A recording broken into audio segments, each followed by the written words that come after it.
अब बात यह है कि सरदार पटेल उस एकलव्य की तरह थे और गांधी उस द्रोणाचार्य की तरह थे जो अपने अर्जुन नेहरू प्राइवेटली उसी को आगे बढ़ाना चाहते थे। और नेहरू क्योंकि अध्यक्ष बनना चाहते थे, बाद में जब ये डिसाइड हो गया कि यही प्राइम मिनिस्टर बनेंगे आगे चल के, तो कुछ पत्रकारों ने आकर के पूछा भी गांधी से कि जब पूरा देश चाहता था कि सरदार पटेल को ही प्रधानमंत्री बनाया जाए, उन्हीं को अध्यक्ष बनाया जाए ताकि वो प्रधानमंत्री बने, क्या आपको विश्वास नहीं था सरदार पटेल की कैपेबिलिटीज पे? गांधी बोले नहीं, विश्वास तो पूरा है, लेकिन दूसरे नंबर का पोजीशन नेहरू एक्सेप्ट नहीं करते। तो बोले कोई बात नहीं, पूरा देश तो सरदार पटेल को चाहता था। बोले सरदार पटेल तो मेरी बात मान जाते हैं ना, नेहरू मानता नहीं। और नेहरू जो है ना, उसके साथ दिक्कत यह, अगर वो नहीं मानता और वो कांग्रेस तोड़ देता तो अंग्रेज उसका बड़ा फायदा उठा लेते। Nehru is the only English man, Nehru ही एक अकेला इंग्लिश मैन है हमारे देश के अंदर जो जाके अंग्रेजों के साथ बातचीत कर लेगा।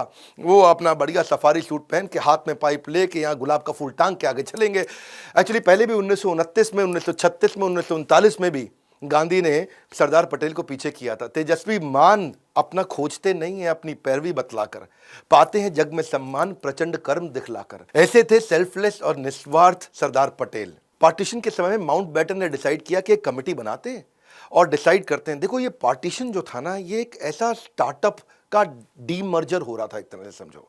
दो नए देश बनने वाले थे।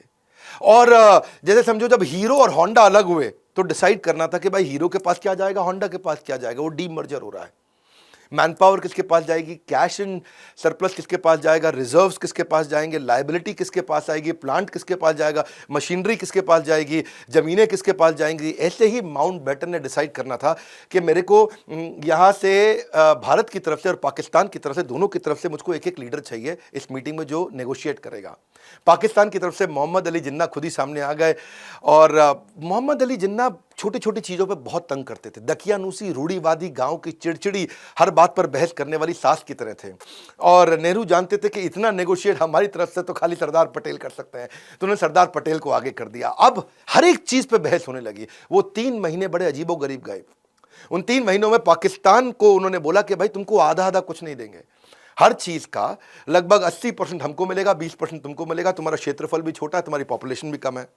और पाकिस्तान को अगर तुम्हें हम इतनी सारी फैसिलिटी दे रहे हैं तो हमारे कर्जे को भी तुम्हारे को अपने ऊपर लेना पड़ेगा। तो ये थे सरदार पटेल, जिन्होंने बड़ा अच्छा नेगोशिएशन कराया कि भाई कैश में सोना चांदी, डाक की टिकटें, पोस्टल रेवेन्यू स्टैंप, ये सब कैसे डिवाइड किए जाएंगे। 400 करोड़ रुपया उस समय भारत के पास हुआ करता था। तो जिन्ना ने बोला कि भाई आधा आधा कर दो, 200 तुम रखो, 200 हम रखेंगे। सरदार पटेल बोले नहीं, तुमको 75 करोड़ ही मिलेंगे क्योंकि तुम्हारी जनसंख्या और खर्च दोनों ही कम है हमसे, तो उसमें से 20 करोड़ तुमको अभी दे देंगे, 55 करोड़ बाद में दे देंगे। जिन्ना चालाक थे, एक मौका भी नहीं छोड़ना चाहते थे। बोले मुझको करेंसी प्रिंटिंग मशीन भी दे दो। सरदार पटेल बोले अपना देश बना रहे हो, हर चीज मांगोगे क्या, भिखारी हो? अपनी प्रिंटिंग मशीन खुद ही बना लो वहां पे जाकर के, तब तक जितने नोट चाहिए हमसे ले जाना, काम चला लेना। जिन्ना बोले कोई बात नहीं, चलो आईबी दे दो, अपना इंटेलिजेंस ब्यूरो मेरे को दे दो, उसको भी आधा आधा डिवाइड करेंगे। सरदार पटेल बोले भैया ऐसा है, सुनो, देश का बंटवारा हो रहा है, राज का, हमारे सीक्रेट्स का बंटवारा नहीं हो रहा। क्योंकि जानते थे सरदार पटेल अगर इंटेलिजेंस ब्यूरो उनको दे देंगे